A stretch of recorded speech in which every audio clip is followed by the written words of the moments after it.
Sa gitna ng isang marangyang villa, si Talia Salmeda ay naging sawail na anak ng buong tapang niyang talikuran ng kanyang pamilya upang sundin ang pintig ng kanyang puso.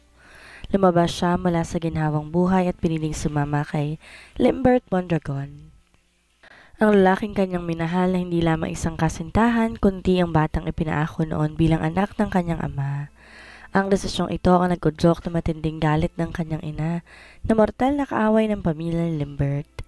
Ang kanilang mariing hindi pagkakasundo ay umabot sa sukdulan, isang masakit na pagtatalo na umantong sa pagtatakwil kay Talia ng sarili niyang pamilya. Sa kabila ng lahat, natagpuan ni Talia ang kaligayahan sa piling ni Limbert. Ang kanilang pagsasama ay puno ng pag-asa at sa puso ni Talia, wala siyang pagsisisi sa mga hinintay at ipinaglaban. Ngunit tulad ng unos na biglang dumating, nagbagong lahat ng pumasok sa kanilang buhay si Eleanor, ang ina ni Limbert. Nagpa siya tong manirahan kasama nila sa isang bubong, dala ng sariling galit at hinanakit. Ang dating tahimik na tahanan, naging larangan ng hindi inaasahang tunggalian. Kaya ni Talyang harapin ang mga hamon mula sa kanyang biyanan o magpapadala siya sa pang-api nito? Paano nila mapapanatili ni Limbert ang kanilang pagsasama kung ang presensya ni Eleanor ang siyang magiging simula ng kanilang pagkakahiwalay? Ang mga sakripisyo at rebelde ni Talia, ang kanyang buong tapang na pinaglaban ng pag-ibig, mauuwi na lang ba sa wala? Sa bawat araw na lumilipas, ang kanilang pag-ibig ay sinusubok at ang sagot sa kanilang kapalaran nakasalalay sa kung paano nila haharapin ang bagyong dala ng nakaraan. Nagtaas at baba ang dibdib ni Althea nang dahil sa kanyang dumadalas na paghinga. Pakiramdam niya anumang oras papanawan siya ng ulirat nang dahil sa konsumisyong kinakaharap sa kanyang unika-iha. Narinig mo ba ang sinasabi mo, Talia? Halos manglubot na ang mukha ng kanyang ina na hinarangan siya sa pintuan ng kanilang villa habang hilang isang maleta ng kanyang mga gamit. Sasama ka na sa kanya? Susuwayin mo na kami, tatalikdan? Hindi mo man lang ba naiintindihan kung bakit kita pinipigilan? Naparunok na ng laway si Talia na sinalubong ang masakit na tingin ng kanyang ina. Mom, ikaw ang hindi mo ako naiintindihan. Ganting sigaw niya na hindi kakikita ng ibang emosyon na mukha ng mga sandaling yon. Napakatagal na panahon na nung palagi mong sinasabi na away no ko ng kanyang ina. Hindi ka ba marunong magpatawad? Lakat nakamove on na even si daddy. Bale wala na lang yun sa kanya eh. Mahal ko siya. Ano bang hindi mo maintindihan sa salitang mahal ko siya? Pakakasalan ko siya kahit magalit ka pa. Kahit itakwil niyo ako ni daddy. Pinipili ko siya, narinig mo, mommy? I choose him. Parang maubusan ng oxygen sa katawan si Althea nang marinig mismo yon mula sa bibig ng kanyang anak na nag-iisang babae. Napahawak na siya sa kanyang dibdib. Di makapaniwalang makakaya siya nitong sagot-sagutin nang gano'n na lamang ng harapan. Ang daming lalaki sa industriyang ginagalawan mo, pero bakit siya pa? Napakarami ng lalaki na nililigaw sa'yo. Bakit sa anak pa ng babaeng yon? May lahi silang baliw, Talia. Mom, kahit sino mababaliw. Kahit ako kung pipiliin mo kung hadlangan ngayon. Talia, sumusobra ng bibig mo. Umalis ka na lang kung gusto mong umalis. Malamig na sambit ni Renz na kanina pa nakikinig sa walang katapusang drama ng mag-ina niya. Renz? Puno ng pagtutol na sambit ni Althea na masama ng tingin sa asawa niya. Nakaharang pa rin siya sa pintuan. Hinahadlangan na lumabas doon ang suwail na anak. Hayaan mo siya, Althea. Matigas ang ulo ng batang yan. Wala naman tayong masamang hinangad sa kanya eh. Kung mapigilan mo man siyang umalis ngayon, tingin mo, hindi yan gagawa ng paraan para makaalis kapag wala tayo? Hayaan mo siya. Ibigay mo ang gusto. Bumagsak ang magkabilang balikat ni Talia nang marinig ang sinabi ng ama sa kalmadong tono. Tama ito. Yon talaga ang kanyang plano at gagawin. Somehow medyo nalulungkot siya na kailangan pa nilang umabot doon. Sinubukan naman niyang ipakilala ng maayos ang nobyo, ngunit ayaw talaga ng kanyang ina. Ayos lang yun sa ama pero mariin ang tutuldo ng kanyang ina dahil ang ina ng boyfriend niya ay minsang naging karibal nila sa ama nila. Pero ito ang tatandaan mo, Talia. Oras na saktan kanya't paluhain, wala kang support ang makukuha sa amin. Ni ang damayan ka hindi namin gagawin ng mommy mo dahil ginusto mo yan para sa sarili mo? Ayoko makikita kang babalik dito, sawi at luhaan. Siguraduhin mong kaya kanyang panindigan hanggang sa dulo. Siguraduhin mo lang. Napakurap-kurap na ng kanyang mga mata si Talia. Tumatago sa mga salitang sinabi ng ama. Alam niyang may tiwala to sa kanya pero bakit pakiramdam niya tinatakwil siya. At oras na lumabas ka sa pintuang yan, kalimutan mo na kami ng mommy mo. Sabi na nga ba niya, itatakwil siya ng kanyang sariling pamilya. Daddy? Pumiyok na ang kanyang boses nang sabihin niya yon. Go! Tumabi ka dyan, Althea. Hayaan mo siya magdesisyon sa kanya, total matanda na siya.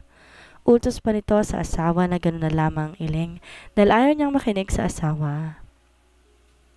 Nang hindi gumalaw ang asawa, tumayo si Renz at nilapitan na to. Niyakap niya na si Althea na mabilis bumuhos sa mga luha.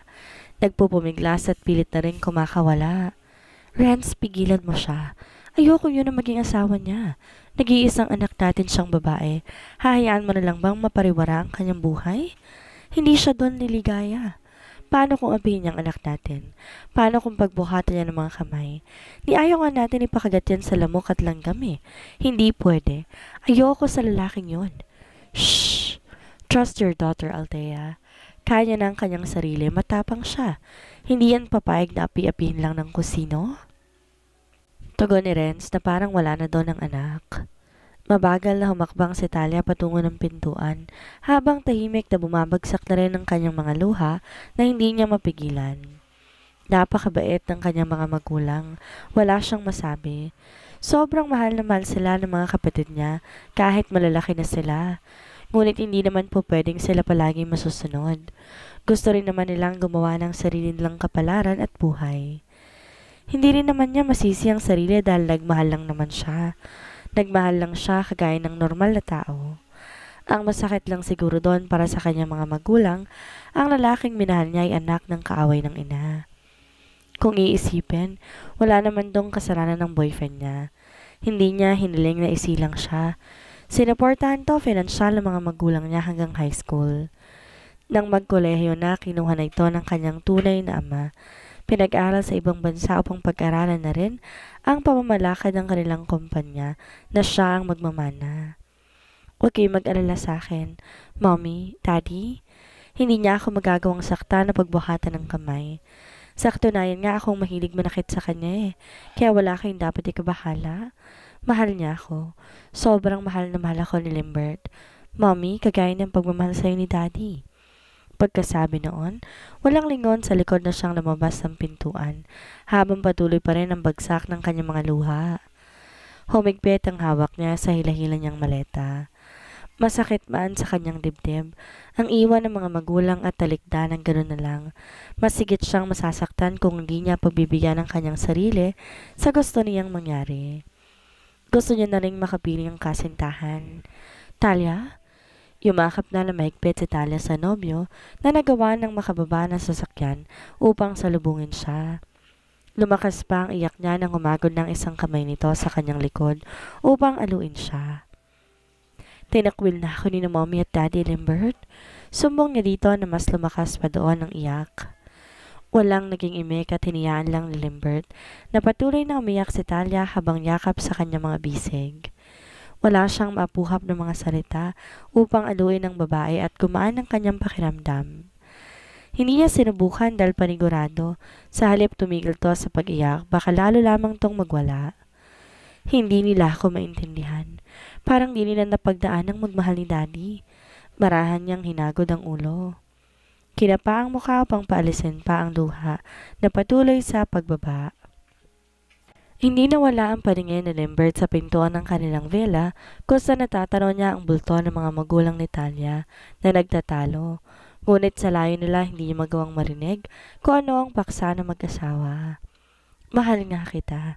Gusto nga kitang habang buhay na makasama eh. Ano naman ko anak ka na naging third party ni Daddy noon? Kasalanan mo bang ibinanganak ka? Hindi naman ikaw ang pumili ng mabuhay sa mundo. Isa pa, hindi rin kita kapatid. Hindi tayo pareho ng apelido. Patuloy na maktol ni Talia na pinadyak pa ang mga paa. Animo kapag ginawa yon may magbabago sa sitwasyon na meron sila. Shh! Tahan na. Let's figure out kung anong dapat natin gawin. Tama na. Hindi ka na makahinga? Ubos na ang tubig sa katawan mo. Gusto mo bang ma-dehydrate? Una pa lang naman ang kanilang relasyon, nung kalagitnaan ng kolehiyo nila. Alam na niyang ayaw sa kanya ng pamilya ng nobya. Kahit na nasa ibang bansa siya noon at long distance ang relasyon, ganun na lamang ang pagtutol ng mga magulang ng nobya. Tipong kahit magkahiwalay sila ng bansa, nagagawa rin nilang mag-spend ng time. Ayaw sa akin ng pamilya mo. Sigurado kung ito ang magiging malaki nating problema kapag nalaman nilang may relasyon tayo, Talia. Sabihin kaya muna natin sa kanila. Tsaka na lang, tayo naman ang magsasama at di naman kayo ng pamilya ko. Umuwi siya ron ng bansa at sinundo siya ni Talia sa airport. Tumuloy sila sa condo unit niya na niregalo ng tunay na ama nang tanggapin siya nito bilang isang Mondragon. Pero Talia, saglit ka lang narito, bakit sila pang inuuna mo? Focus on me, Lambert, not to them. Hinayaan niyo ni Lambert hanggang sa hindi na nila napag-usapan. Bilang pagtanaw ng utang ng loob niya sa mga salmeda, ilang beses niya rin namang sinubukang bumitaw kay Talia. Nariyang sinubukan niyang magloko at gumamit ng ibang babae upang ipakita kay Talia na hindi siya faithful, ngunit palagi siyang nahuhuli nitong nagpapanggap lang. Ginagawa lang niya ang paraan yon upang bitawan siya. Hindi niya alam anong love magnet ang ginawa ng kapalaran sa kanila, dahil kahit anong subok niya, palaging merong paraan ng tadhana na muling pagtagpuin ng landas nila, ng unikaihan nila. At kada mangyayari yon, natatagpuan na lang ni Lambert ang kanyang sarili na muli na naman tong minamahal, lalo pa kung pinapakita ng nobya na kayang maging rebelde para sa kanyang pamilya, wag lang siyang mawawala sa piling. Halika, pasok na tayo sa loob ng sasakyan. Giya niya sa katawan ni Talia na nakayaka pa rin sa kanya na parang linta. Umiiyak pa rin ito. Ramdam niya ang bigat at sakit na dinadala nito. Sa mga susunod na araw, subukan nating makipagkita sa kanila upang makipagkasundo. Hindi tayo titigil hanggat hindi nakukuha ang basbas. Turuyang naipasok na ni Lambert si Talia sa loob ng kotse at tanaw yon ng mga mata ni Renz at Althea na mas lalo pang naghurumentado ang kulo ng dugo sa lalaki. Tingnan mo, walang utang na loob ang batang yan, ni hindi man lang siya nahiya. Althea, tayong nag-insist na suportahan siya. Hindi siya nanlimos sa atin. Tsaka wala naman siyang masamang pinakita sa atin eh. Magalang siya at mabuting, pero ang ina niya, maraming paghihirap ang pinaranas niya sa atin. Sa akin, nakalimutan mo na ba? Pag-uumalpas pang sigaw ni Althea, nagalit na sa asawa niya. Kailanman hindi ko siya matatanggap para sa ating anak. Tandaan mo yan, Renz. Napailing na lang doon si Renz na nakikitang mukhang malabo nang mangyari yon. Ilang beses na rin kasing kinapala ni Lambert ang mukha na lumapit sa kanila, lalo nang makatapos na rin ng kolehiyo at makapagtrabaho na to sa kumpanya ng tunay na ama. Ngunit dahil sa pagiging matigas pa rin ng puso ni Althea, nauuwi ang mga tangkang pakikipagkasundo sa disaster. Ayaw pa rin ang ginang ng mga salmeda kay Lambert, kahit makikita naman sa mukha ng lalaki na tunay din ang pag-ibig niya. Wala kang dapat gawin, Lambert, dahil kahit kailan, hindi mo makukuha ang loob ko. Althea, bakit, Renz? Lumalambot ba ang puso mo sa batang to? Dahil ano, minsang minahal mo ang ina niya? Ayokong malahian ang pamilya nila ng history ng mental disorder ang magiging anak ng anak ko. Kailan naging mali ang kagustuhan kong yon, ha? Kailan? Ayan ka na naman. Bakit ayaw mong kalimutan ang nakaraan? Naging in-law ka rin. Gusto mo bang gumanti sa pinapakita noon ng pamilya ko? Kaya ka ganyan? It's not about us. It's about them. Ayun na nga. Kapag ganun ang takbo ng kanilang usapan, mapipilitan na lang si Lambert na umalis at magpaalam. Hindi sa napapagod siya, pero parang wala na talagang munting pag-asa pa na matanggap siya nito. Ngunit di sumusuko si Talia na lumaking ang lahat ng nais niya ay kanyang nakukuha, lalo na kapag sa ama niya yon sinabi. Hindi nito magagawang humindi. Kung kaya naman na magkaroon ng banquet party ang Salmeda family, dinala siya doon ni Talia upang ipakilala. Kilala na siya ng pamilya dahil minsan siyang naging bahagi nito. Ngunit lingid sa kaalaman nila, nobyo siya ni Talia. Naging normal ang simula ng party. Negosyo lang naging usapan ngunit ang ipakilala na siyang nobyo ni Talia na bakas ang pagmamalaki sa boses. Doon nagsimula ang malalang tensyon ng pamilya sa pangunguna pa rin ng ina ni Talia. Alam mong hindi ko siya kayang tanggapin, Talia. Bakit dinala mo pa talaga yan? Mom! Agad naawat ng kapatid ni Talia na si Uno nang marinig ang sigaw nito. Napakagaling kasi niyang kapatid ninyo eh. Alam niyang ayaw ko sa kanya, dinala pa. Gusto niya yatang maaga ako magpahinga eh. Sige, hanggang hukay dadalhin ko to. Althea, napapahiyang tawag na ni Ren sa asawa. May ibang nakakarinig? Ano naman? Totoo ang sinasabi ko. Napakarami ng lalaki sa mundo. Hindi ka mauubusan, Talia. Ano bang pinakain yan sa'yo para mahibang ka ng ganyan? Mommy, kalma. Lapit na rin ni Fifth na nag-aalala na sa ina. Kalma? Yang kapatid niyo eh. Pwede naman siyang mag-asawa na maaga kung gugustuhin niya, pero wag sa lalaking yan. Alam niyong naging kaaway namin ng daddy niyo noon. Kaya nga mag-isa kayong tinaguyod ng ilang taon eh. Dahil break up with her. Tahasang utos ito sa hindi halos kumukurap ng mata. Hindi agad pinaalis ni Limbert ang kanyang sasakyan at inasikaso muna si Talia na kahit mugtong-mugto na ang mga mata, ayaw pa rin tumigil sa pagluha. Isang boksa ng tisyong naubos niya, ngunit tuloy-tuloy pa rin ang iyak na naiintindihan ng kanyang nobyo, kaya minabuti na lamang nitong manahimik. Muli siyang kinabig ni Limbert palapit sa kanyang katawan upang yakapin at aluin. Pagkaraan ng ilang minuto, tumigil na to sa pag-iyak, ngunit di pa rin makatingin ng diretsyo sa mga mata ng nobyo. Hinang-hina ang babae, halatang walang energy. Buo na ba talaga ang desisyon mo na sasama ka sa akin? Masuyong tanong ni Limbert na inayos ang dikit-dikit nitong hibla ng buhok na dumikit sa kanyang pisngi. Pwede mo pang baguhin ang isip mo, Talia. Maintindihan kita kung hindi mo na itutuloy. Gamit ang namumugto at namumulang mga mata, tinignan ni Talia na masama sa Limbert. Hindi niya gusto ang tono ng boses nito. Pagkatapos ay makipagsagutan sa sariling ina, gusto niyang umatras siya at bumalik sa loob ng villa. Gusto ko lang malaman kung buo ng desisyon mo. Huwag mo akong tingnan ng ganyan. Nakikita ko ang mommy mo sa mga mata mo, nakakatakot ka?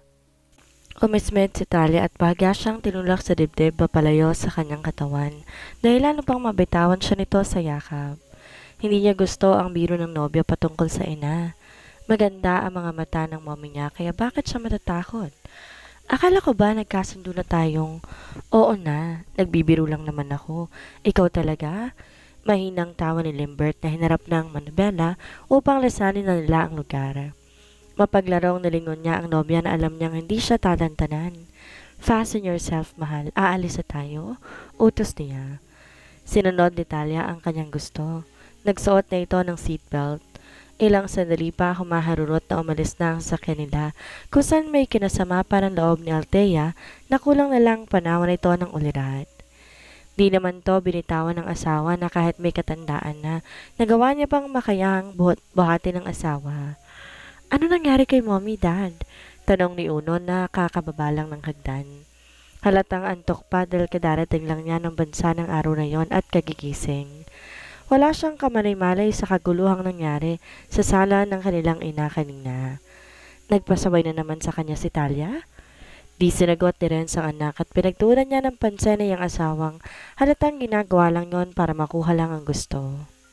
Ngunit anong magagawa nga nila kung yon ang desisyon ng kanilang unika iha? Naiintindihan niyang anak, hindi lang yun makuha ng kanyang asawa dahil marahil hanggang na mga sandaling yon, naroon pa rin ang galit at trauma na ibinigay niya. Natatandaan niya naging mabait din si Althea kay Limbert nung sinusuportahan nila, ngunit nagbagong pakikitungo nito mula nang malaman ang anumang relasyon ng lalaki sa kanilang anak. Huwag mo nang pansinin ng Mommy Uno. Tulungan mo na lamang muna kung maiakyat siya sa aming silid. Kailangan niya magpahinga? Sagot ni Ren sa kanyang anak. Pagdating ng kondo ni Limbert na natiling tahimik si Talia. Hindi mawala sa kanyang isipan ang itsura ng inang sinagot-sagot niya kanina. Nilalamon siya ng konsensya. Nanatili siyang nakaupo sa sofa habang si Limbert nagtungo ng kusina para kunan siya ng tubig. Ilang beses niyang sinilip ang screen ng kanyang cellphone. Tinitingnan kung may message ba ang kanyang ina. Di niya mapigilang sumakit ang dibdib na makita niyang wala, ni kahit ama walang message. Oo nga pala, mula sa araw na ito, hindi na nila ako anak. Itinakwil na nila ako. Paglabas ni Limbert ng kusina, bahagya siyang natigilan sa pagkakbang na makitang nangangilid na naman ang luha ng kanyang nobya. Nakatingin to sa screen ng kanyang cellphone habang marahang kinakagat-kagat ang labi niya. Huminga siya na malalim. Batid niyang nalulungkot ito at kailangan niya muna itong intindihin. Wala ka bang schedule ng mga photoshoot? Kunwari hindi niya nakita ang mga luha nito. Prenteng tinanong lang ang bagay na yon. Isang famous at high-profile model si Talia Salmeda. Nakapila ang mga projects nito. Madalas laman ng runway fashion show na kadalasan sa ibang bansa pa ginaganap. International to kung kaya naman, kahit saan matunog ang pangalan. Naiintindihan niya dahil ganun din ang kanyang mga magulang. Isang sikat na architect ang kanyang ina at business tycoon naman ang kanyang ama. Isama pa ang mga kapatid niya na halos lahat successful na rin sa buhay. Hindi lingid sa kaalaman ni Gilbert na maraming suitors to sa kanilang industry, international or locals. Ilang beses ding may kumukuha sa kanyang maging artista ngunit tinanggihan niya. Pinili na lang niya ang maging modelo dahil aniya, higit na mas magugulo ang buhay niya. Naging lihim ang kanilang relasyon. Ang alam ng marami, single ang nobya. Ilang beses itong tinangkang sabihin na in a relationship siya. Si Limbert lang kusang humahadlang dahil ayaw niyang masira ang pangalan ng nobya maging ang karera niya. Kilala si Talia at kahit businessman siya at kasalukuyang CEO ng Mondragon Group, pakiramdam niya hindi siya sapat para makabit ang pangalan dito. Kaya madalas palaging patago kung magkita sila o di kaya in disguise. Gumawa na matinding gulo noon ang kanyang ina. Oras na malantad ang relasyon nila malamang, mauungkat ang pangalan ng kanyang ina na mas maghihiwalay sa kanila. Wala. Humingi ako ng ilang buwang bakasyon. Humingi ka ng bakasyon? Ulit ni Limbert na tanong dahil parang nabingi siya dito. Sagot ni Talia at pasimpeng pinunasan ng luha sa mga mata. Hindi mo nabanggit sa akin? May himig pagtatampo ang tono ni Limbert na akmang na ipapainom kay Talia ang tubig. Hinawakan naman ng babae ang puwet ng baso noon. Mabutit pinayagan ka. Hindi ka kasali sa gaganaping runway fashion show this summer? Muli pang tanong ni Limbert matapos mapainom ang nobya. Hindi. Bakit naman hindi? Sayang yun. Palagi ka pa namang pang finale, hindi ba? Umayos na ng upo si Talia na wala ng lungkot sa kanyang mga mata. Nangako ka sa aking pakakasalan mo ko, hindi ba? Paano natin naasikasuhin yon kung may trabaho ako? Nahihimas-masang napatango doon sa Limbert habang mataman na ang mga mata ni Talia na nakatingin sa kanya. Tila binabasa pa ang naman ng isip niya. Huwag mong sabihing nakalimutan mo yon. Ngumisi si Limbert at nilapag sa center table ang hawak niyang baso. Malambing na yumakap na kay Talia at pinandidilatan siya ng mga mata. Hindi niya nakakalimutan ang pinag-usapan nilang yon na tungkol sa magiging kasal. Ngunit sa civil lang naman yon, hindi bongga. Si Talia na rin nagsuggest noon sa kanya nung una ay pinakatanggihan ni Limbert. Baka kapag civil lang maging kasal nila, lalo siyang ayawan ng pamilya ng nobya. Ngunit napilitan siyang pumayag na ipaliwanag ni Talia ang kanilang magiging sitwasyon kung sakaling ipilit nila yon. Siguradong hindi pupunta ang family ko. Yung mga kapatid ko, busy rin. Mas lalo kong malulungkot. What if? Civil na lang muna, tas kapag naging okay na sa family ko, saka na lang tayo magpakasal muli. At least hindi tayo matatawag na live-in partner. May papel tayong panghahawakan.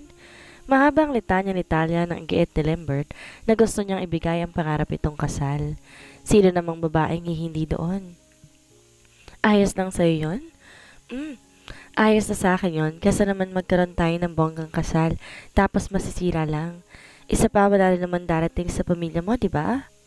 Tumango si Limbert kahit sumagi sa kanyang isipan ng ina. Huling dalaw niya dito ang sabi sa kanya ng doktor, bumubuti-buti na ang lagay ng kanyang inang matagal nang nakakonfine doon. Minsan na lang kusumpungin, pero di sumugal si Limbert na palabasin ito. Giniit niyang kailangan manatili ng ina sa loob ng facility. Pumanaw na ang kanyang tunay na ama, ilang buwan matapos ibigay ang kumpanya sa kanya bilang pamana. Ang mga kapatid niya naman dito na sa ibang bansa, may kanya-kanya na ring negosyo. Malayong agwat na edad sa kanya at minsan lang din sila kung magpangita. Huling nabuo sila nang mawala ang stepmother niya. Tama ka, busy ang mga kapatid mo. Kung inaayawan ng mga Salmeda ang kanilang relasyon, sa mga Mondragon suportado sila. Katunayan, makailang beses na na-meet ni Talia ang mga kapatid ni Lambert. Marahil dahil modelo siya at may malaking pangalan, kung kaya mabuti sila pero di naman niya yon pinalaki pa. Ang mahalaga, manatiling magkasama sila. Hindi ko nakakalimutan, mahal. Kailan ba tayo magsisimulang mag-ayos? Ano bang maitutulong ko? Ano bang magiging setup noon? Sabihin mo sa akin ngayon. Halik pa nito sa kanyang ulo upang amuyan ang mabangong shampoo ginagamit nito. Sinimula ni Talang iplanong kanilang kasal. Simple lang yon. Dalawang witness lang na hindi nila kaano-ano ang kailangan at makakasal na sila. Nagawa niya na ang paraan yun nang kinuha niya ang mga kaibigan niya. May isinadjust din kaibigan sa Lambert ngunit nakaani lang ng batok mula kay Talia dahil dito. Ipapahamak mo ba ako? Pinsan ko yon, si Noah. Ay, oo nga pala. Sorry na.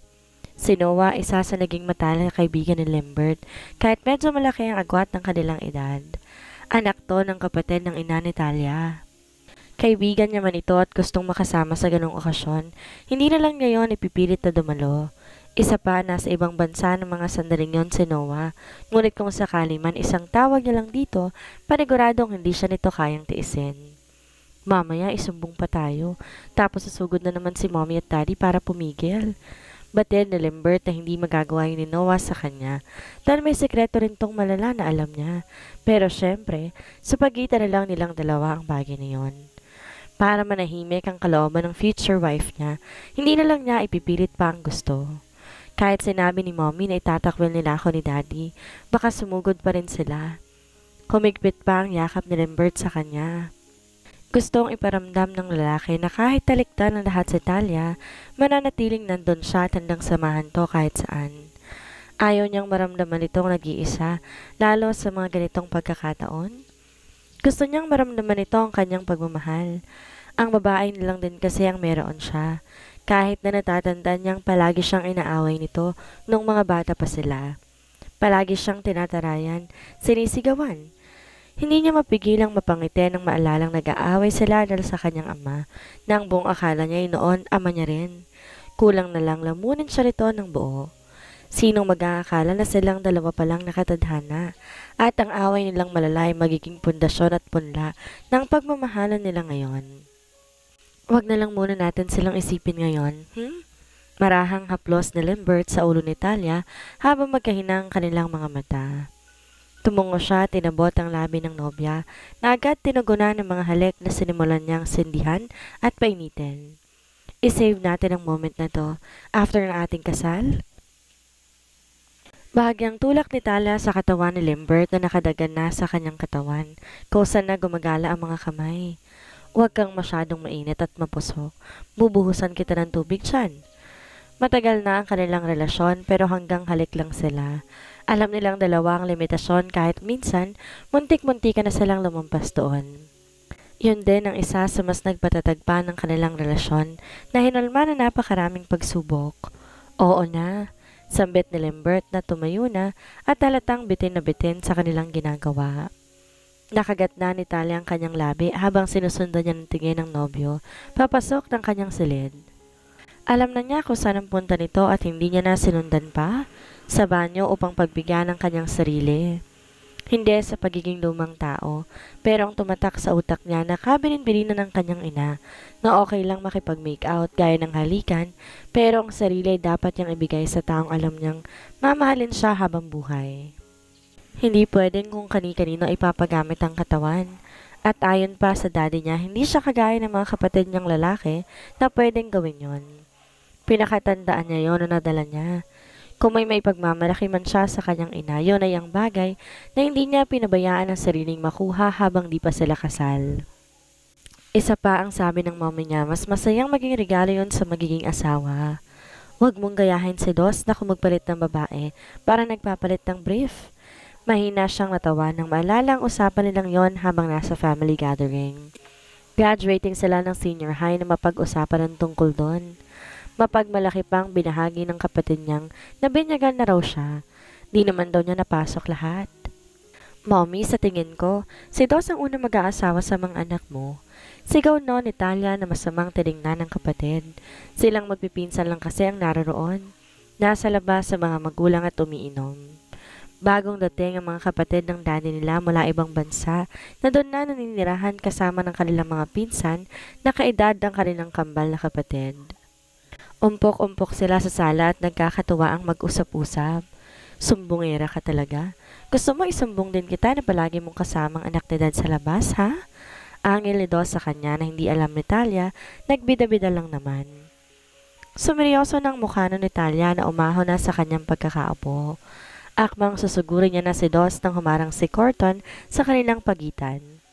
Anak to ng tita Margarita nila na kapatid ng kanilang ama na sa Denmark nakatira. Pilit silang pinaglalayo. Nang hindi magpaawat, lumapit na rin ang kapatid nitong sa Chase upang umawat din. Isumbong mo kung gusto mo.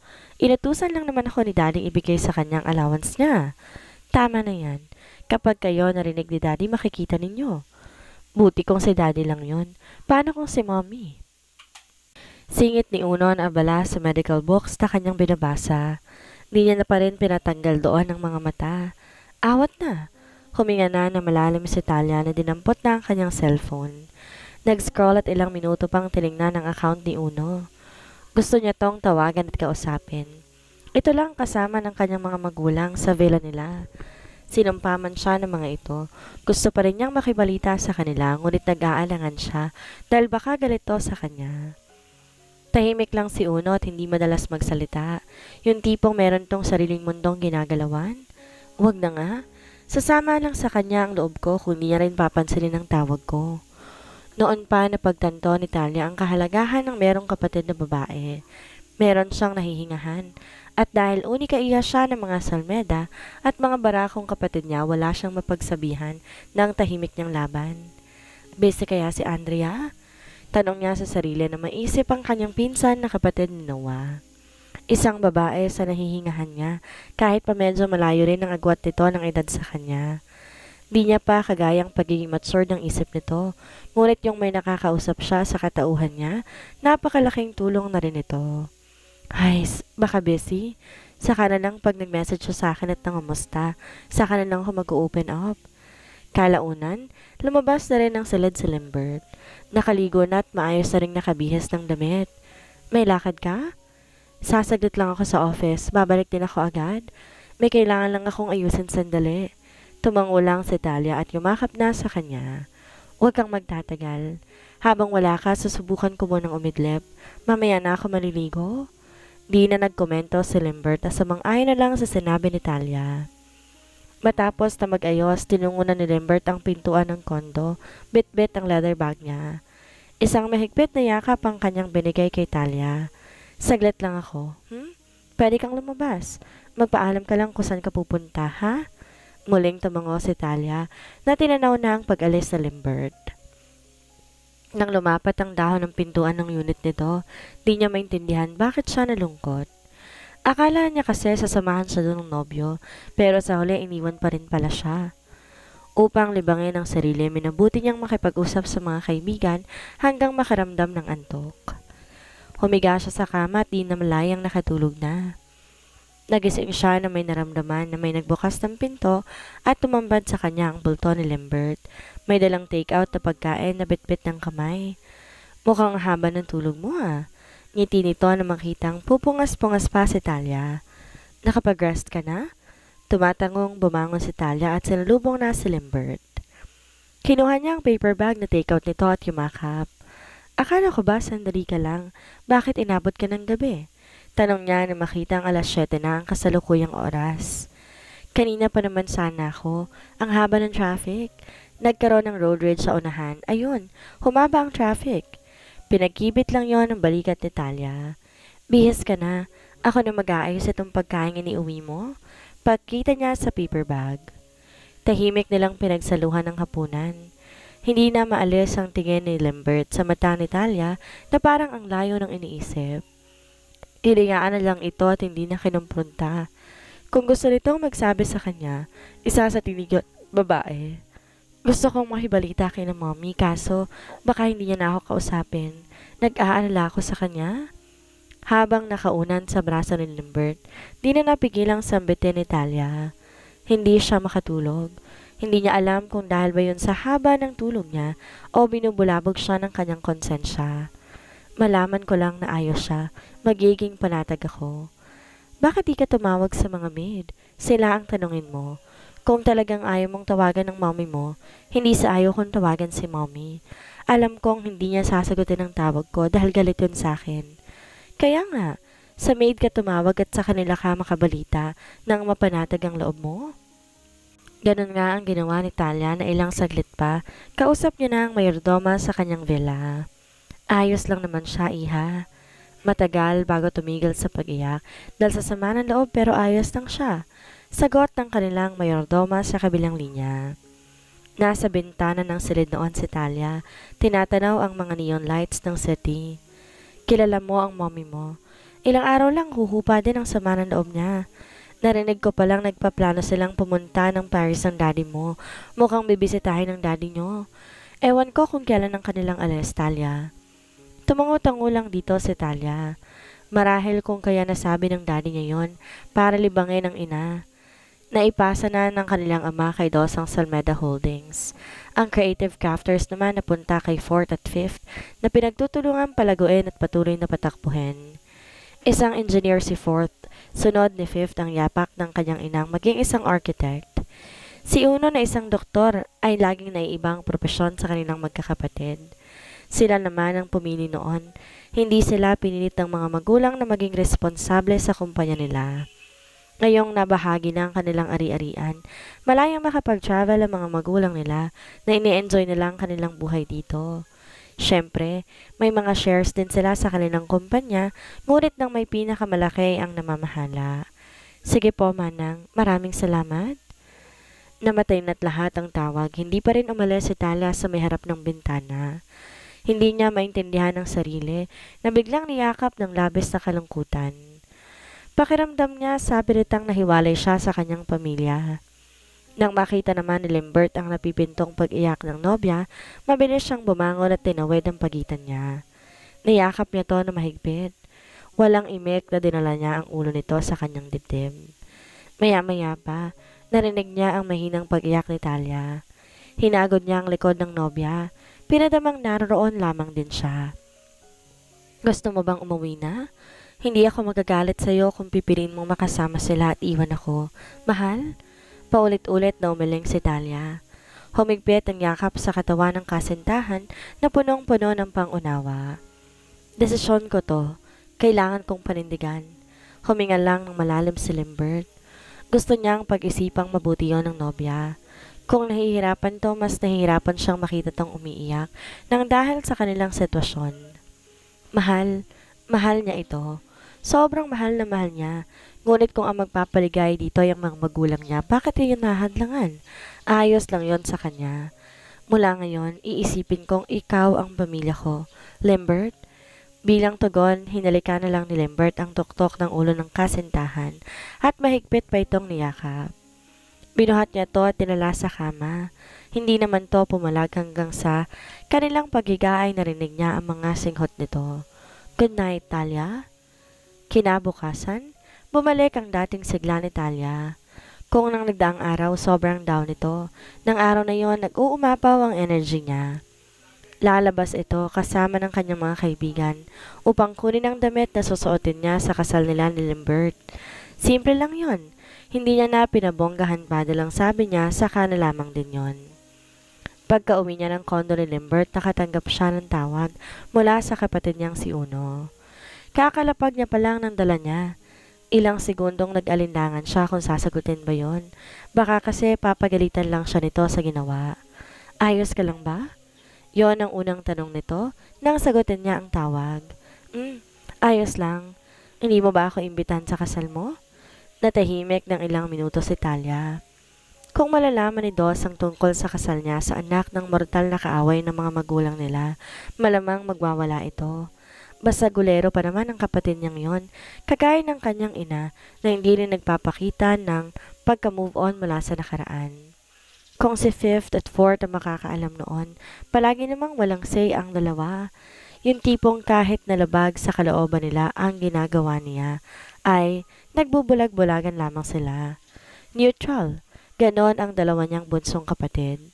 Hindi sila mahilig makialam pero hindi rin sila mapagkakatiwalaan dahil kapag tinanong sila, pawang katotohanan ang sinasabi. Hindi nila kayang pagtakpan ang kasinungalingan niya. Iba sa kanila si Uno, ni isang eksekretong sinabi niya dito ay walang nakarating sa kanilang mga magulang. Kumbaga, safe iyon dito. Gusto mo bang umattend? Civil lang yon. Tsaka kami magpapakasal ng simbahan kapag tanggap na kami ni Mommy. Mahinang natawa si Dos sa kabilang linya. Kung iimbitahan mo naman ako, bakit ko tatanggihan? Gusto kong makasama sa wedding pictures ninyo? Iba ang kutob ni Tala doon. Minsan na kasing nasuntok nito ni Lambert noong nasa elementary sila, kaya medyo nababahala siya. Ngunit kung ikukumpara sa ibang mga kapatid niya, si Uno talaga ang may pinakamatinong pag-iisip. Alright, iimbitahan kita pero sa isang kondisyon. Hindi mo lalapatan ng kamao o magiging asawa ko. Kapag ginawa mo yun, itatakwil kitang nakasama ng 9 na buwan sa loob ng tiyan ng ating ina. Banta niyan ay kinatawan nitong muli. Sure, Talia. Masasayang ang effort ko't lakas kapag ginawa ko yon, lalo na ako magiging bayaw ko na talaga siya. Sa huli, pinili ni Talia ang imbitahan si Uno, kahit pa may agam-agam ang kanyang kalooban na hindi gawin ang kanilang napagkasunduan. Laking pasalamat na lang niya nang taparin nito ang kanyang pangako sa araw ng kasal nila. Ini-invite mo ang isa sa mga kapatid mo? Kabado agad na tanong ni Lambert kay Talia nang makita niya si Uno. Huwag kang matakot sa kanya. Walang gagawing masamahin sa'yo dahil akong makakalaban niya. Pero Talia, natatawa nang hinarap ni Talia si Lambert, naratang biglang namutla sa pagsulpot bigla ni Uno. Nalaman ni Talia ang dahilan kung bakit namutla magiging asawa. Kabuntot ni Uno sa likod si Fourth at Fifth na pormalang bihis din. Magkakasing taas na ang tatlo at naka-sunglass pa talaga. Ang wala lang doon si Dos. Yon ang buong akala niya. Ilang segundo pa umentrada ito na ikinahigit na ng hininga ni Talia. Sinamaan niya na ng tingin si Uno na tinanggal na ang salamin sa kanyang mata. May kakaibang ngisi na sa kanyang labi na mas kinababahala ni Talia ng sandaling iyon. Akala ko ikaw lang. Bakit mo sila sinama dito? Walang pakundangan na tanong ni Talia. Di alintana ang mga kaibigan niya at kaibigan ni Lambert sa biglaang pagdating ng kanyang mga kapatid. Sisirain niyo ba ang kasal ko, ha? Chill, Ate Talia. Hindi kami pumunta rito para manira ng kasal mo o manggulo.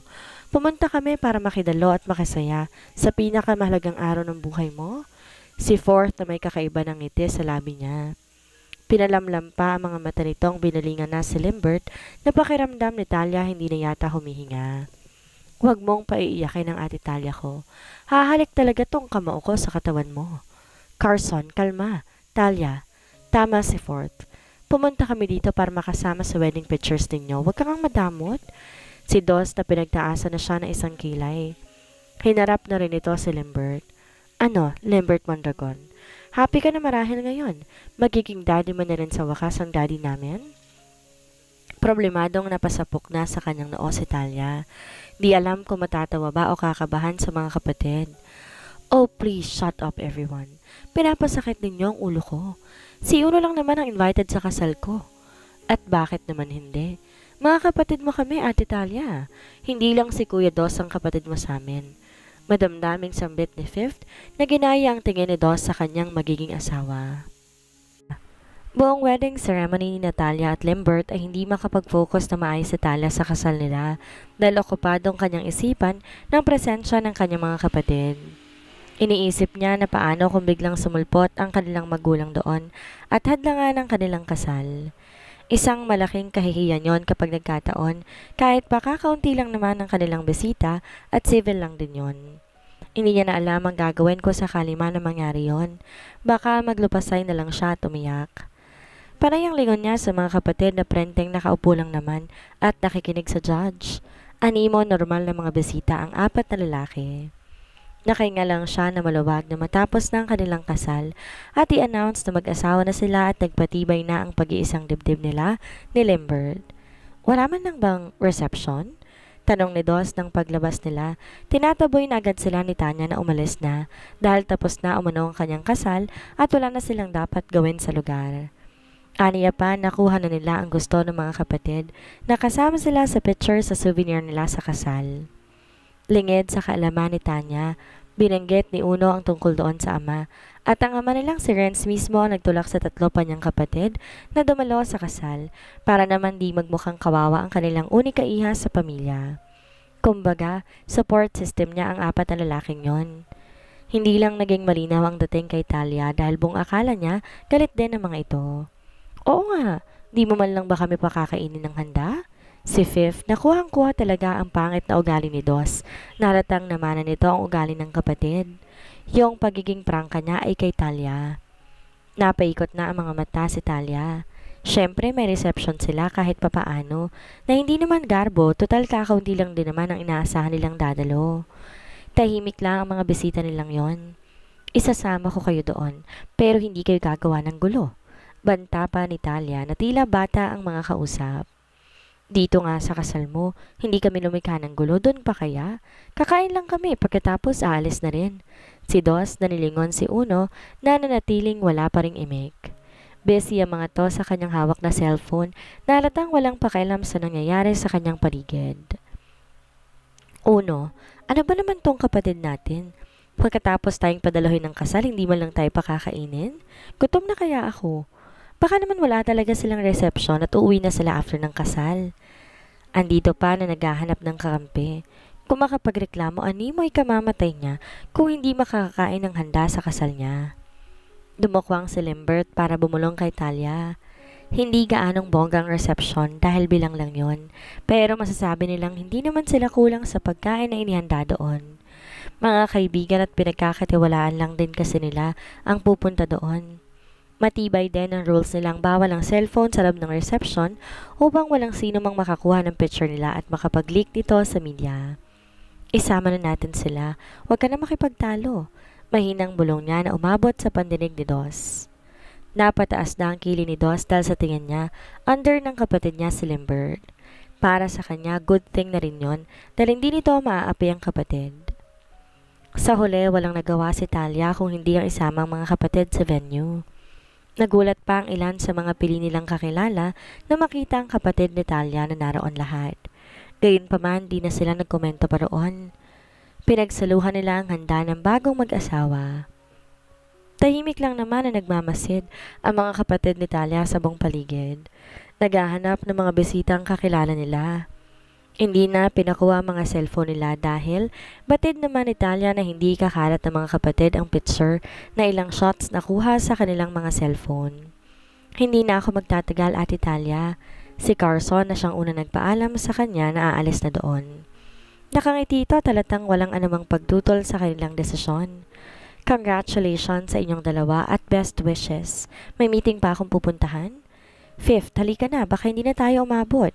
Tumalima naman si Fifth na maling yumakap kay Talia upang magpaalam. Ni hindi na nagsalita pa. Okay, salamat sa pagpunta. Medyo nagiging emosyonal na sambit ni Talia nang ihatid ng tanaw ang kambal nilang kapatid. Masaya siyang naroroon ang mga ito. Hindi niya lang masabi sa kanila yon. Hindi kalaunan nagpaalam na rin si Uno na ang paliwanag sa kanya aalis na rin ng bansa noon. Kakarating mo lang, babalik ka na agad? Kala ko 1 buwan ng bakasyon mo dito. Urgent. Wala akong choice kundi bumalik ka agad. Sa sunod na bakasyon ko, kita tayo. Kung sakaling magawi ka doon, alam mo na kung saan ako hahanapin, di ba? Nginitian niya pa at tinapik sa balikat si Limbert na halatang tanggap ito sa kanilang pamilya. Congrats ulit sa inyong dalawa. Limbert, ikaw nang bahala sa kapatid ko, ha? Huwag mo lang sasaktan yan at pagbubuhatan ng kamay. Alam mo nang mangyayari sa'yo kapag ginawa mo yon. At baka abot sa amin ang balitang yon. Aalis na ako, Talia. Di na napigilan ni Talia ang mapahikbi nang tuluyang makaalis si Uno. Si Dos na lang ang naroroon na parang wala pang planong umalis. Hindi naman to umiinom ng alak, kung kaya naman, hindi gaanong nangangamba si Talia dito na gagawa ng gulo. Tahimik lang tong pasulyap-sulyap sa kanila ni Limbert. Saan ang honeymoon ninyong dalawa? O sisa ni Dos na magkaroon ng pagkakataon na malapitan ng mag-asawa?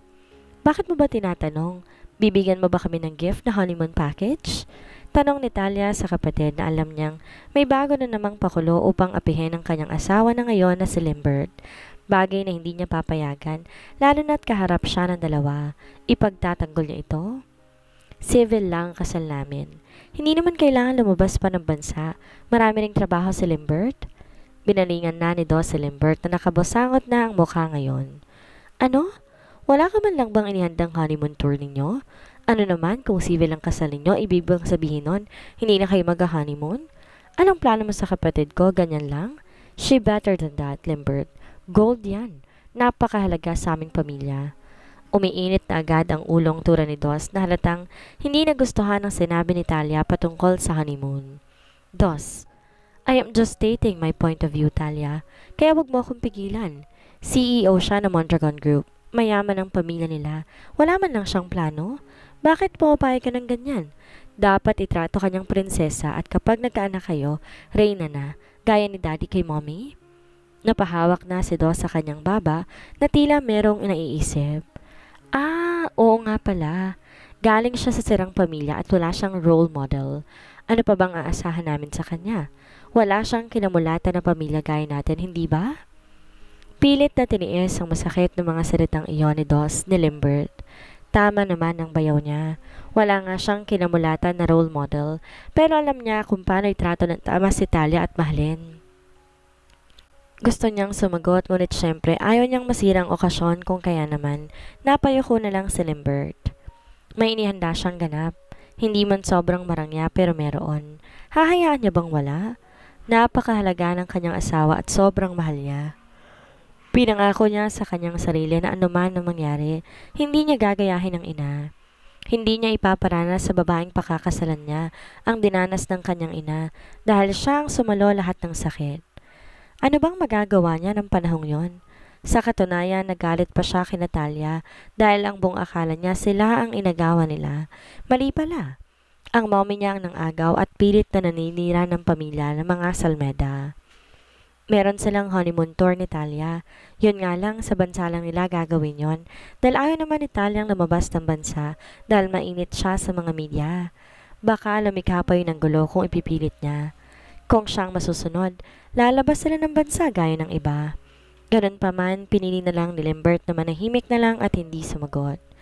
Hahaba lang kanilang pagtatalo na baka umabot pa sa mas malaking sitwasyon na ayaw niyang mangyari.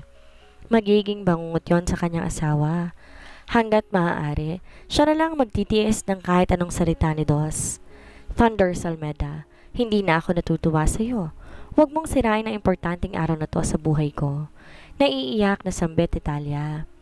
Humigpit na ang hawak ng kanyang asawa sa isa niyang kamay upang sabihin kumalma lamang siya. Nang makita naman yun ni Dos, tinikom na niya ang bibig kahit ang dami niya pang kailangan sabihin sa bagong bayaw. Makailang beses na huminga siya ng malalim. Sinilid na sa bulsa ang kanyang dalawang kamay at umayos ng tayo. Hindi pa siya umaalis dahil ayaw niyang maramdaman ng kapatid na mag-isa na lang ito dahil nagsialis na ang mga kapatid niya. Gusto niyang tapusin ang reception at ihatid ang dalawa sa sasakyan patungo ng honeymoon. Ngunit ang lintik na bayaw niya wala namang palang plano na ibigay yon kay Talia. Napakamot siya sa kanyang leeg sa labis na inis. Gusto niya nang bigwasan ang bayaw na halatang hindi handa sa ginawa nitong pagpapakasal. Naiintindihan na nga nila na civil ang kasal na kung pwede, grande dahil sino ba si Talia? Unika iya siya ng mga Salmeda. Pilit na lang niyang inintindi yon dahil sa sitwasyon na ayaw pa rin dito ng kanilang ina. Masyado kasing malalim ang sugat na ginawa ng ina ni Limbert sa kanilang ina, kung kaya gano'n na lang ang pagtutol ng isa sa magulang nila. Ganun pa man, wala pa rin silang naging laban. Nanaig pa rin ang kanilang pagmamahalan. Hindi na rin sila sumasawsaw pa upang hadlangan ng dalawa dahil sa bandang huli, alam nilang si Talia pa rin ang mahihirapan at siyang magdurusa doon. Pinapasabi ni Daddy na pwede niyong gamitin ng yate para sa honeymoon ninyo. Pumunta na lang daw kayo sa port kung nasaan yon. Alam mo yon, hindi nanunubig. Kung hindi, sabihin mo sa akin at ihahatid ko kayo. Diretsong sambit ni Dos na nakatingin sa mga mata ni Talia, halatang biglang nanlabos sa pagkabigla sa sinabi niya. Malamang hindi nito inaasahan yon dahil ang alam nito, galit pa rin sa kanya ang kanilang ama na totoo naman. Totoo naman nagalit pa si Renz pero hindi pa rin niya kayang tiisin ang kanyang prinsesa. Gusto pa rin niyang ma-enjoy nito ang mga unang araw na meron na siyang asawa at yon ang parang mas pumiga sa puso ni Talia nang marinig. Huwag kang mag-alala. Umalis sila ni Mommy ng bansa. Kasama sila ni Uno kaya maaga siyang umalis ngayon dito. Sa narinig, hindi na napigilan ni Talia na manlabo pa ang mga mata. Napuno na naman ng guilt ang puso niya. Sobrang close niya sa daddy niya. Sa kanilang magkakapatid, siya ang favorite nito. Marahil dahil nag-iisa siyang babae. Tapos ngayon, bigla siyang naging sawail. Hindi na niya mapigilan na magpahikbing lalo sa mga narinig niya dito. Talia, mahinang usal ni Limbert na humagod na ang isang kamay sa kanyang likod upang alawin siya at patahanin. See? Mahal ka ni Daddy kahit sinaway mo ang gusto na ni Mom. Hindi ka niya kayang tiisin. Gatong pa ni Dos na mas lalo nagpabaha ng mga luha ni Talia. Mabuti na lang at waterproof ang suot na makeup at hindi mahuhulas. Hindi nagtagal yumakap na si Talia sa asawa dahil sa halip tumigil siya ay mas bumaha pa ang luha niya dahil nakita niyang namula ang mga mata ni Dos. Alam niya hindi to sobrang masama. Mahal siya ng kapatid. Mahilig lang tong maasar na dapat kinakasanayan niya na dahil mula ipinanak sila. Kasama niya na sila ni Uno. Ano bang iniiyak mo? Nakokonsensya ka? Naku, tumigil ka na nga, Talia. Isa ka ng Mondragon ngayon. May pamanunokso ng sambit ni Dos na malakas na natumawa upang libangin ang sarili at wag nang maiyak kaya ng kapatid. Yung tipong hindi naman siya naiiyak pero ang makitang ganun si Talia, parang tutulo din ata ang uhog niya. Ano? Gagamitin niyo na ang yate? Sabihin niyo lang dahil kung hindi, ay ako ang gagamit kasama ng girlfriend ko. Gagamitin namin. Wedding gift sa amin yun ni Daddy kaya tigilan mo yung binabalak mong pagpapadala doon ng babae mong mga walang class. Bulalas na ni Talia na marahas ng pinalis sa mga luhang nasa mukha niya. Diba, Limbert? Gagamitin natin? Agad na tumungo si Limbert upang sumang-ayon sa gusto ng asawa. Hindi na lang niya sasabihin ang nauna niyang plano dahil mabubulilyaso lang ang regalo ng kanilang ama. Nakita mo yon, Dos? Doon kami magka-honeymoon ni Limbert. Tumawa lang si Dos. Matagumpay na naman siyang mapaiyak ang kapatid na babae kahit meron ng asawa. Iyakin ka talaga, Talia. Naku, Limbert, sana alam mong pinasok mong babae sa buhay mo. Uunahan na kita. Bukod sa masamang ugali niyang alam mo na, isang sakit niya ng pagiging iyakin. Good luck sa problemadong mundo mo at magulo, kasama ng kapatid kong si Talia, Limbert Mondragon. Ani pa ni Dos na muling malakas na humalakhak habang nakatingin sa itsura ng sandaling yon ng kapatid niya. Malayo ang tanaw ng mga mata ni Talia habang nasa deck ng yating pag-aari ng kanilang pamilya. Inililipad ng malakas na hangin ang ilang takas na hibla ng kanyang buhok na panakanakang tumatakip pa sa kanyang mukha. Dalawa silang nakatambay doon ni Limbert, ngunit bumaba ang kanyang asawa na nagpaalam na kukuha umano ng wine. Walang tigil ang halik ng malagkit na simoy ng hangin sa kanyang balat. Minsan pa ay may kasama na tubig alat. Hindi mawala sa isipan niya ang mukha ng kanyang ina nang lumaya siya. Yung mga luha nito ay nagawang tunawin ng hinanakit sa kanyang puso. Masama man ang loob niya na iintindihan niyang ina. Ang kailangan lang nila ni Limbert na patunayan sa kanya na mahal nila ang isa't isa at tama naging desisyon na magpakasal nang hindi nila alam. Iniisip mo pa rin ba ang mommy mo hanggang ngayon? Upo na ng kanyang asawa sa tabi na may tanga ng 2 glass wine na meron na ring laman. Tinanggap niya ang binibigay nitong isa bago maupo sa tabi niya. Nagsisisi ka? Of course not. Wala akong dapat na pagsisihan. Sandal na ni Talia sa kanyang ulo sa isang balikat ng asawa niya. Yumakap naman agad sa bewang ni Talia ang isang kamay ni Limbert na uminom na sa wine na kanyang tangan. Pero aminin man natin o hindi, mas masaya sana tayo ngayon kung may basbas ang mommy at daddy ko at nakapunta sila ng kasal natin. Yung part lang na yon ang kinalulungkot ko kaya medyo nag-i-emote ako ngayon dito. Inilapag ni Limbert ang hawak niyang baso at hinarap na si Talia. Agad niyang nahanap ang mga mata nitong medyo namumula pa nang dahil sa kagagawa ng kapatid nitong si Dos. Hinawakan niya ang baba ng asawa at saka ngumiti. Huwag kang mag-alala. Darating ang panahon, makukuha rin natin ang basbas nila. Sa ngayon, wag na lang muna natin silang isipin. Mamuhay muna tayo sa araw na to. Sambit ni Limbert, natitig na sa kanyang labi. Bahagya pa nitong binasa ang kanyang bibig. Saka na lang natin sila pag-usapan. Ayos lang ba? Hindi dapat tayo malungkot. Marahang itinango ni Talia ang kanyang ulo. Tinawid na ni Lambert ang kanilang pagitan na nagawa ng angkinin ng kanyang labi. Mapagpaubaya namang niyakap ni Talia ang dalawa niyang braso sa leeg ng asawa at walang pasubaling tinugunan ang kanilang halik.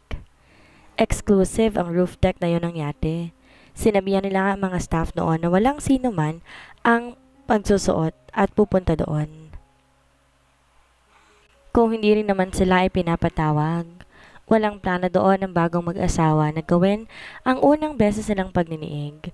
Ang dahilan kung ba't ayaw nilang magpapunta doon ay para walang maging estorbo sa kanilang ginagawa na sinang-ayunan din naman ng kanilang mga employee ng nasabing yate. Wala ka na sa akin ngayong kawala? Mapanuksong sambit ni Lambert na buhat na ang asawa. Patungo na sila sa silid kung saan maraming petals ng mga bulaklak ang nagkalat sa sahig hanggang sa kanilang kama. Tinulungan ni Lambert na magtanggal ng suot ng gown ng asawa habang ang kanyang mga matay mataman pa rin nakatuon sa mukha at emosyon ng asawa. Habang ginagawa niya yon, hindi niya mapigilang alalahanin ang ilan sa mga naging away nila ni Talia noong mga bata pa lamang sila. Noong mga panahong yon, hindi niya inaasahan na mapapalagay ang loob niya sa babae at sa bandang huli hahantong sila sa tagpong iyon na mamahalin ng bawat isa. Bakit narito ka na naman? Inutusan ako ni Dading dalhin ang allowance mo. Pwede naman niyang isend na lang sa bank account. Aba, talagang nagrereklamo ka pa. Ikaw na nga nakikihati sa pera namin eh. Halukip-kip din ito ng braso at pinagtaasan siya ng kilay na parang lahat ng yon utang na loob na kailangang habang buhay ipagpasalamat. Oo na. Tatanawin ko na tong malaking utang na loob. Pakisabi sa daddy mo na maraming salamat. Daddy ko?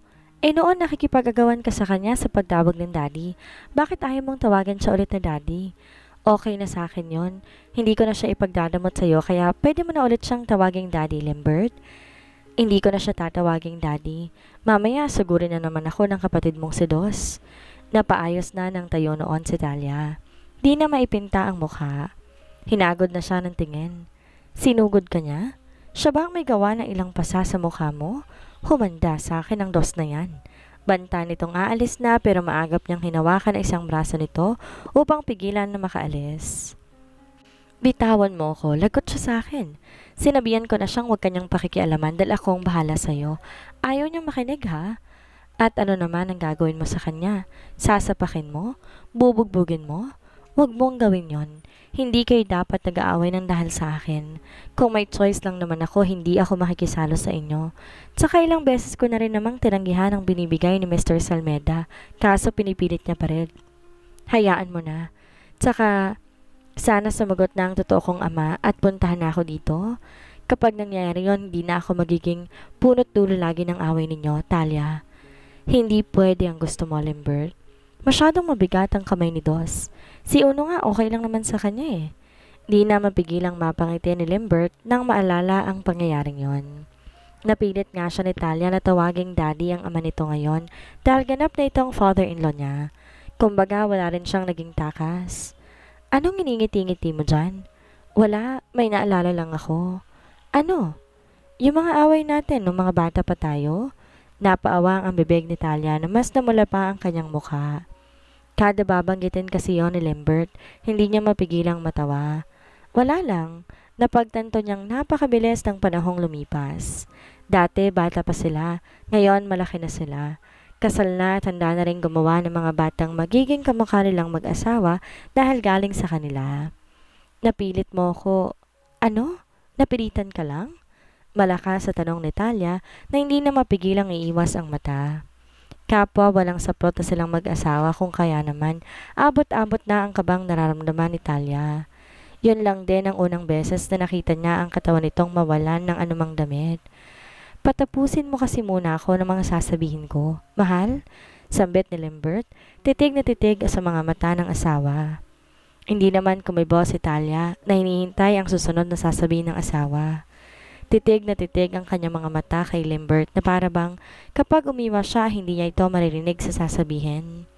Napilit mo akong maging daddy ang daddy mo. Literal na daddy ko na rin siya at maraming salamat sa pagtupad ng isa sa aking mga pangarap ng bata pa ako. ang maging isa sa mga anak ni Mr. Salmeda? Hindi magawang makahuma ni Talia habang magkahina ang mga mata nilang dalawa ni Lambert. Nakikita niya sa mga mata nito ang mata ng isang batang Lambert noon na uhaw at sabik sa figura ng isang ama.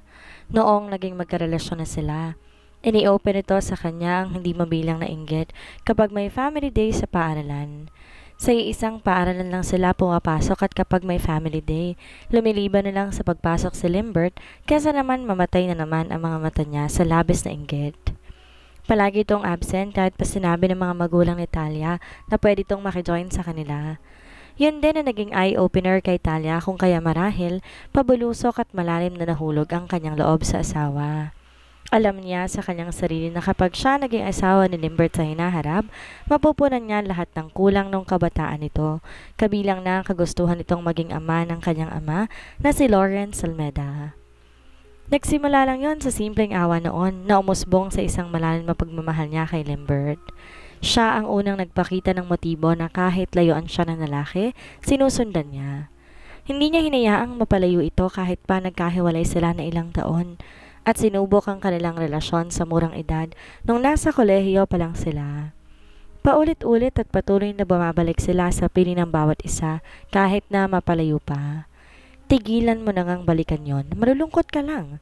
Anas ni Talia na nagsisimula nang humaplos ang kamay sa matipunong dibdib ng kanyang asawa.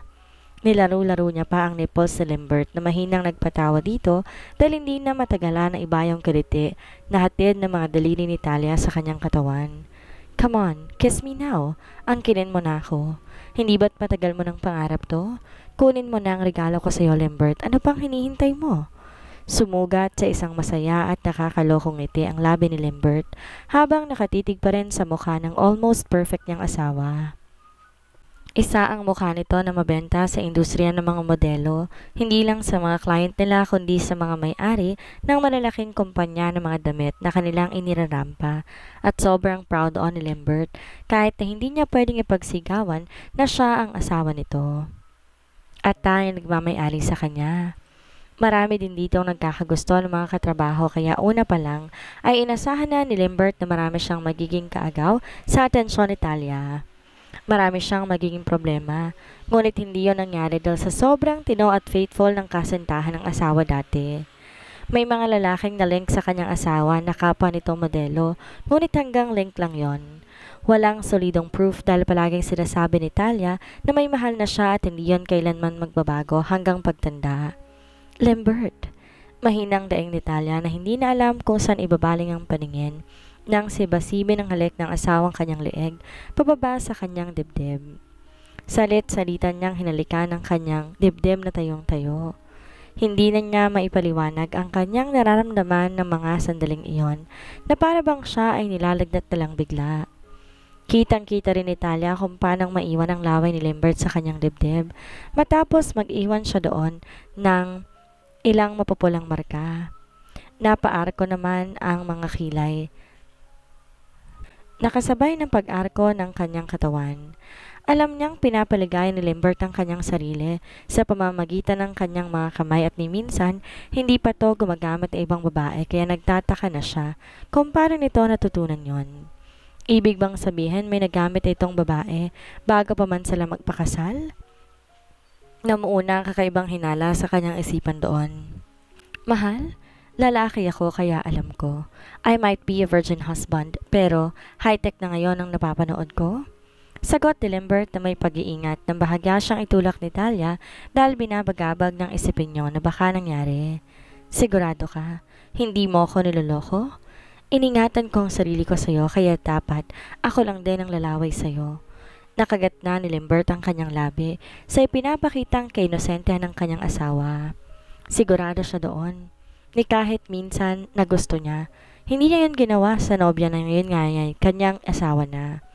Hindi niya kinakaya kahit na ilang beses siyang sinusubok ng mga kaibigan niya. Palaging nauuwi iyon sa kanyang pagtanggi. Ilang beses na rin siyang tinawag na bakla, ngunit hindi niya yon alintana. At least hindi niya nagawang magkasala na kay Talia. Kung ako ang magiging una mo, ikaw din ang magiging unang experience ko. Pareho nating first ang bawat isa, mahal. Napanguso na si Talia na sobrang minahal pa ang asawa sa kanyang mga sinabi sa kanya. Siya na ang kusang humalik sa labi nito upang ituloy ang kanilang ginagawa. Hindi na malaman pa ni Talia kung anong gagawin nang lumalim pa ang halik at tangayin siya nito sa mundong noon lang niya natagpuan kasama ng kanyang asawa. Tanging munting mga daing lang kanyang naging sukli. Halatang wala rin sa kanyang tamang katinoan dahil sa labis na init na kanyang nararamdaman. Pilit niyang sinabayan ang ginagawa ni Limbert kahit pa estranghero siya sa bagay na yon. Sinundan niya ito. Hinayaan niyang ito ang mag-lead hanggang umabot silang dalawa sa pinaka-exciting part na noon. Dadahan-dahanin ko lang, pero sabihin mo pa rin sa akin kung masakit. Bulong ni Limbert sa kanyang tenga na naghatid pa ng bulta-bultahing kiliti na umabot sa kanyang kalamnan. Sasabihin mo ha, huwag mong titiisin ang sakit. Marahang tumango si Talia na wala pa may mahigpit na ang kapit sa bawat gilid ng kanyang unan. Nai-imagine niya na ang mangyayari na base rin sa kwento ng kanyang mga kaibigan at kakilala na hindi na mga virgin, sobrang sakit daw. Ready ka na? Tumango si Talia. Mariing pinikit pa ng babae ang kanyang mga mata bilang paghahanda. Ayaw makita ang gagawin ng asawa. Isang malakas sa sigaw ng pagdaing ang ginawa ni Talia habang mariing kagat ang kanyang labi nang biglang itulos ni Limbert ang kanyang sarili sa kanya. Na bagamat napaghandaan naman niya, ay hindi niya napaghandaan ang sakit na idudulot noon. Pakiramdam ng babae, parang mahahati sa dalawa ang kanyang balakang. Sinubukan niyang kumawala sa asawa, ngunit hindi siya nito pinagbigyan at hinayaan doon. Marahan lang nitong hinaplos ang mukha niya. Tingnan mo ko, mahal? Pakiusap ni Limbert na alam na sa kanyang sarili na hindi niya magagawang pigilan pa yon. Kailangan nating tapusin to. Sa una lang naman masakit. Kapag tinitigan mo ko, hindi mo yun mararamdaman. Ginawa ni Talia ang pakiusap ng asawa. Bagamat duda na siyang ganun nga ang mangyayari ay ginawa pa rin niya. Tiningnan niya sa mata si Limbert hanggang sa tuluyan ng naglaho ang sakit na nararamdaman ni Talia. Tama nga ito. Sa una lang masakit. Sa una lang niya nararamdaman ang kakaibang sakit. Yon ang buong akala niya dahil pagising niya kinabukasan, inaapoy na siya na lagnat na ang sabi ng asawa ito ang dahilan. Totoo ngang nakakalagnat pala yon. Inosenteng sambit ni Limbert habang inaalalay niya si Talia, bumangon upang kumain. Para tong lantang gulay ang katawan na sobrang hinang-hina. Sabi ko, isang beses nang tinatlo mo Nakaani lang si Limbert ng irap mula kay Talia na piniling manahimik. Hindi niya maintindihan kung bakit nahihiya siya gayong asawa naman na niya ito. Ang plano nilang isang linggong pananatili sa laot ay hindi natupad dahil hindi pa rin naalis ang lagnat ni Talia at nagpapanik na doon agad si Limbert. Pinilit nilang dumaong na ang yate upang mapatingnan siya sa doktor, bagay na hindi na rin naman tinutulan pa ni Talia dahil alam niyang siya lang naman ang inaalala nito. Anong dahilan ng lagnat niya, Dok? Tanong ni Limbert na hinintay ang doktor na lumabas ng silid nilang mag-asawa. Somehow close yung doktor at kakilala mula bata kung kaya hindi na siya dito nahihiyang magtanong. Kailangan lang niya ng pahinga. Mawawala rin ang lagnat niya. Tanging tugon ng doktor na hindi diniretso si Limbert ng dahilan kung bakit nilagnat si Talia. Bilang ka na lang ng ilang araw at kusang mawawala ang kanyang lagnat. Pero Dok, huwag kang mag-alala. Binigyan ko na siya ng pampababa ng lagnat. Sa sunod, huwag mo nang pakabugbugin. Makahulugan pa nitong sambit na kumindot kay Gilbert matapos tapikin ang kanyang isang balikat. Hinay lang. Di ba nito tahasang sambitin na hulaan niya kung anong nais itong iparating sa kanya. Ngumisi lang si Limbert na mula magkabilang tenga na maisip na siyang may kasalanan kung bakit nilagnat ang asawa. Alagaan mo lang siya, yun lang kailangan niya. Alagaan, Mr. Mondragon? Diin pa nito sa salitang alagaan umano. Inihatid na ni Limbert ang doktor bago muling bumalik sa kanilang silid ni Talia kung saan nakabalot to sa comforter. Anong sabi ng doktor? Tanong niya na makita ang pagpasok pa lang ni Gilbert sa may pintuan. Kailangan mo lang ng pahinga? Lumapit na si Limbert at tumabi sa kanya. Yakapsul at kispirin lang daw ang ilan sa mga gamot na kailangan mo mula sa akin. Bawal muna ang injection. Nangunot ang noon ni Talia. Hindi maintindihan ko anong injection ang tinutukoy ng asawa. Anong injection? Hindi ko magets. Humalakak na si Limbert na humalay sa 4 na sulok ng kanilang silid. Magandang asawa niya pero minsan may pagkaingot din at syempre, hindi niya sasabihin dahil magagalit lang to sa kanya dahil pinaglalaroan niya ito ngayon. Ano bang injection, Limbert? Ang sinasabi ng doktor na bawal. Ulit detalya na kasalukuyang nakaunan sa isang braso ni Limbert. Hindi pa to babalik ng kanyang trabaho dahil may ilang araw pa itong leave. Pinaglololoko mo ba ako? Muli pang tumawa si Limbert na ninakawan na ng halik ang asawa. First medication mo, Kispirin at Yakapsul. Tama ng tanong. Saka ako nasasabihin sa'yo kapag magaling ka na. Dahil masakit ang ulo ni Talia, hindi na niya kinulit pa si Limbert kung anong tinutukoy nito. Muli niyang sinara ang kanyang mga mata habang siniksik pa ang kanyang mukha sa leeg ng asawa. Pakiramdam niya ay sobrang safe siya. Kailangan natin kumuha ng maid.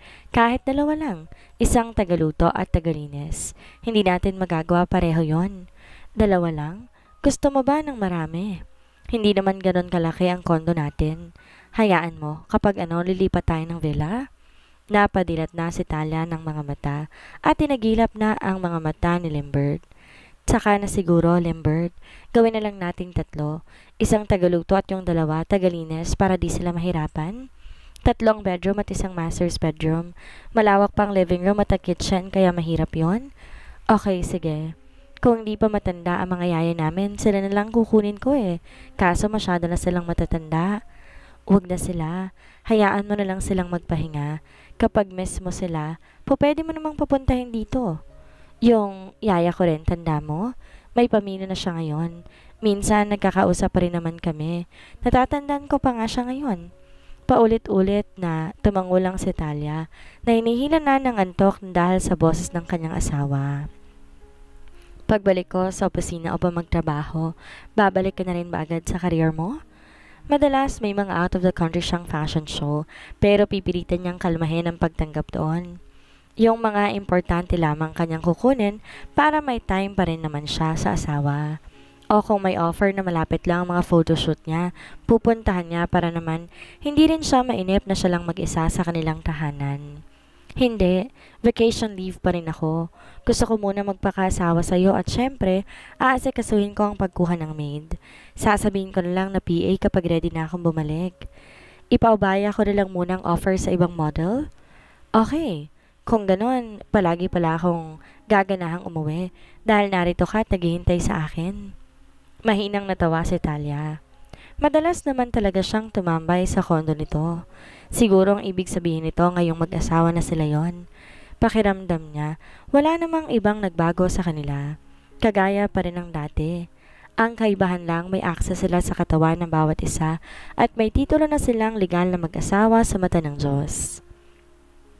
Naglagi lang silang mag-asawa sa loob ng condo unit ni Limbert hanggang tuluyang gumaling na ang lagnat niya at kailangan na ring bumalik ng asawa sa kanyang opisina.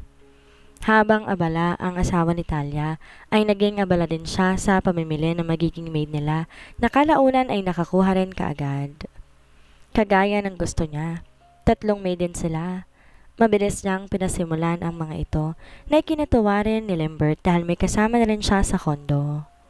Gusto kong sabayan kang kumain mamaya ng tanghalian. Pwede bang magtungo ko sa opisina mo? Paalam ni Talia habang kumakain sila ni Limbert ng agahan. Minsan lang kung magtungo siya sa opisina ng asawa, kung kaya naman naging bago yon sa pandinig niya. Or hindi pwede? Ihintay na lang kitang umuwi. Sabay tayong mag-dinner? Sure, mahal. Bakit mo naman naisip na hindi ka pwedeng pumunta doon? Asawa kaya kita, kaya bakit pagbabawalan kita? Iginilaw ni Talia ang kanyang magkabilang balikat. Workstation yun ng asawa. Nung magkasintahan pa lamang sila. Pumupunta siya doon pero hindi madalas. Okay naman ang mga employee. Tumitingin lang tapos wala na rin yun kaagad. Baka kasi natatakot kang malaman nila na asawa ko ang pinakasikat na modelong si Talia Sanmelda. Anong kinababahala mo? Tinitigan na ni Limbert ang mukha ng asawa. Alam niya, nag-aalala ito na gumawa ayon ng ingay. Kung siya ang mga masusunod sa gusto niyang ipaalam sa buong mundo ng asawa niya ito, maaring gumawa ng issue ang pagpunta niya sa opisina niya at pabor iyon sa kanya. Gusto niyang unti-unting malaman nila na asawa niya ito, pero di niya naman magawang mapilit dahil sa kanilang dalawa. Ito ang mas madudumihan ng pangalan, oras na may ganong isyong lalabas. Nag-aalala ka pa rin ba na malaman ng marami na mag-asawa tayo? Hindi naman, tsaka totoo namang asawa na kita. Kapag may babaeng hahara-hara doon, ako ang makakalaban nila. Sumilay na ang kakaibang ngiti sa labi ni Limbert. Pagkatapos natin kumain, maligot magbihis ka. Isasama kita sa opisina ko ngayon? Ha? Pero... Tinakpan na ni Limbert ang bibig ni Talia gamit ang kanyang hintuturo upang wag nang makapagsalita. Sundin mo na lang gusto ko. Alam kong naboboard ka na dito. Pabebeng ngumiti si Talia na pinaliit na ang mga mata. Isang buwan na mula nung kinasal sila at tamang ang asawa niya, bored na siya. Nakipagkita na siya halos sa lahat ng mga kaibigan niya. Ayaw pa naman niyang bumalik ng trabaho dahil panigurado mawawalan siya ng oras at panahon sa asawa. Madalas pa naman international ang mga photoshoot na ino-offer sa kanya. Kapag nangyari yon, magiging long distance sila ng asawa na ayaw niyang mangyari. Gusto niyang palagi itong kasama at katabing matulog sa gabi. Yung tipong pagising niya sa umaga, ito ang makikita. Okay, mabilis lang ako. Sure ka na wala kang early meeting ngayong araw? Umiling si Limbert kahit bang totoo meron. Sa kanyang palagay, makakapaghintay naman sila. Valid din naman ang binigay niyang rason sa kanyang secretary. Late siyang nagising kung kaya naman reschedule ng oras ang meeting. Yes, kaya take your time, mahal. Hindi mo kailangan magmadali, but be pretty for me, please. Maligayang tinalikuran na siya ni Talia na kulang na lang liparin ang patungo ng kanilang silid upang maghanda. Pagamat sinabihan siya ng asawa na pwedeng magtagal, nagmadali pa rin siya. Alam niya ang kalakaran sa mga ganong negosyo na palaging may meeting. Kita niya yon at subok sa tatlong kapatid niyang nasa negosyo rin ang linya ng trabaho. Madalas na may mga early at unexpected silang meeting na hindi na niya tinatanong pa sa kanila para saan iyon. Let's go, Limbert. Maligaya pa rin ang boses ni Talia paglabas niya ng kanilang silid. Umikot-ikot pa ang babae na parang binihisan ng ina upang ipakita ang kanyang kasuotan. Okay na to, simple at hindi agaw ng pansin. Puno ng pagkamangha, tumayo na si Limbert sa kanyang pagkakaupo sa sala nila habang naghihintay sa asawa at tinawid ang kanilang distansya. Agad namang humawak ang dalawang kamay nito sa magkabilang bewang ni Talia at kapag dakay yumuko upang bigyan lang ng mabilis na halik ang asawa sa labi niya na mayroong manipis na lipstick. Limbert, ano ka ba? Pabirong palo na ni Talia sa isang balikat ng asawa upang lumayo na ito sa kanya. Bakit? Anong mali? Asawa kita. May pinagtataguan ba tayo dito sa loob mismo ng bahay natin? Namula na ang mukha ni Talia dahil narinig niya ang mahinang mga hagikik ng kanilang mga maid na halos nasa late 20s. Matanda lang sa kanilang mag-asawa ang mga ito ng ilang taon at sila ang mga napili niyang kunin. Tara na! Inagilap na ni Talia ang kamay ni Limbert at siya na ang kusang humila palabas sa pintuan ng bulto ng asawa matapos niyang bitbitin na rin ang paborito nitong leather bag kung saan niya nilalagay ang mga documents at laptop. Sila ang dapat na mailang sa atin at hindi tayo ang dapat na nahihiya sa kanila. Palatak pa ni Limbert na nasa loob na ng sasakyan. May driver siya kung kaya naman nasa likod sila ng sasakyan, mag-asawa dumiretso. Minabuti niyang kumuha ng driver dahil madalas busy ang utak niya sa negosyo. Pero kapag normal na lakad nila ni Talia, siya ang nagmamaneho. Tsaka normal lang na naman yon sa mag-asawa. Umamin ka nga. Hindi ka pa rin sanay sa akin, mahal? Sumeryoso na ang mukha ni Talia at tinirap na si Limbert. Hindi na kasi ito makapag-move on at paulit-ulit ang sinasabi.